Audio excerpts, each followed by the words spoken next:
Thérèse, Bonjour Laurence, comment vas-tu aujourd'hui? je vais bien et vous? Ça va très bien, merci. Aujourd'hui, j'aimerais vraiment qu'on aborde un thème qui me semble très important. C'est les mythes par rapport en fait à l'autisme en Afrique et particulièrement au Sénégal. J'aimerais que tu me dises un petit peu ton point de vue par rapport à comment on peut être représenté l'autisme au Sénégal au jour d'aujourd'hui. Merci Laurence pour votre question. Je dirais que l'autisme n'est pas bien connu ici au Sénégal parce que dans une famille, si un couple a un enfant qui est atteint de cet handicap, ils ont un problème de comment s'occuper de leurs enfants. D'accord. Et par exemple, si un couple a un enfant autiste, est-ce que d'abord on peut vraiment mettre le mot autisme sur l'autisme ou est-ce qu'on peut penser que c'est dû à des choses que le couple n'aurait pas fait correctement? Au début, on ne peut pas mettre le mot autisme parce que même les parents ne vont pas savoir ce qui se passe exactement avec leur enfant. Donc à ce moment, il faut se poser des questions. Qu'est-ce qui se passe? Qu'est-ce que j'ai fait? Qu'est-ce que je ne pouvais pas faire? Et ce qui leur pousse à aller vers les ancêtres, à consulter et voir ce qui se passe avec. Et ce qui fait que cela amène un poids par rapport à la tradition. Par rapport à la maman, surtout la maman, lorsqu'elle était enceinte, il y a des interdits, des choses qu'on lui interdit de faire, et il y a des choses qu'on l'autorise à faire.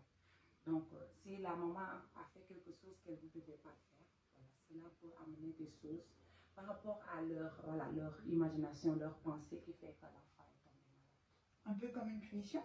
Un peu comme une punition par rapport aux ancêtres, à la tradition, qu'ils n'ont pas pu respecter quelque chose par rapport à la tradition qui fait que leur enfant est tombé malade.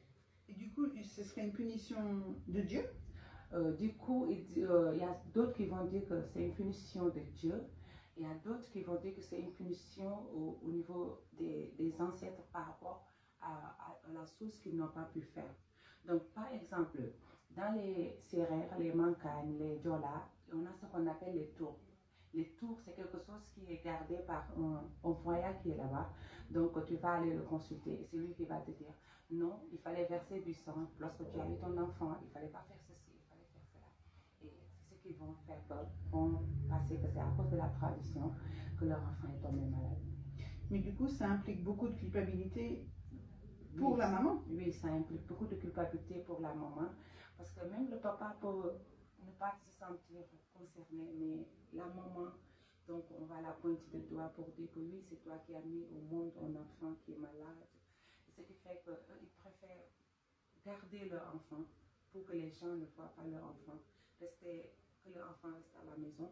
Même s'ils doivent aller dans des rencontres familiales, ils préfèrent que leur enfant reste à la maison que d'amener leur enfant. Donc au niveau vie sociale, c'est quand même un vrai handicap aussi, c'est-à-dire qu'ils ne peuvent plus aller dans les familles avec leur enfant. Oui, c'est un vrai handicap parce qu'il y a les préjugés de la famille. Donc il y aura des mots qu'ils vont lancer, qu'ils vont dire, et ce qui va faire que ça ne sera pas facile pour le couple à chaque fois de sortir leur enfant et d'aller quelque part avec eux. Parce qu'ils ne vont pas comprendre pourquoi l'enfant va se comporter comme si par rapport aux autres enfants. D'accord. Et d'après toi, est-ce qu'il y a une vraie différence par rapport à la stigmatisation de l'autisme au niveau du village et au niveau de Dakar? Oui, je dirais qu'il y a une très grande différence parce que moi-même qui vous parle, je n'avais pas connu l'autisme ça fait des années. Je n'avais pas connu ce que ça a été cet handicap.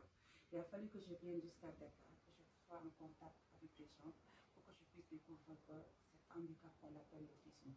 Jusqu'à présent, quand tu pars au village, il y a des gens qui ne connaissent pas. Même les plus âgés ou bien même les jeunes, quand tu leur poses cette question, ils ne pourront pas te dire que cet enfant est atteint de l'autisme. Mais en ville, je dirais qu'il y a beaucoup de gens qui sont un peu aisés du côté financier et qui va leur permettre d'aller voir des spécialistes et qui vont leur dire que voilà, votre enfant est atteint de ceci ou bien de cela, surtout de l'autisme.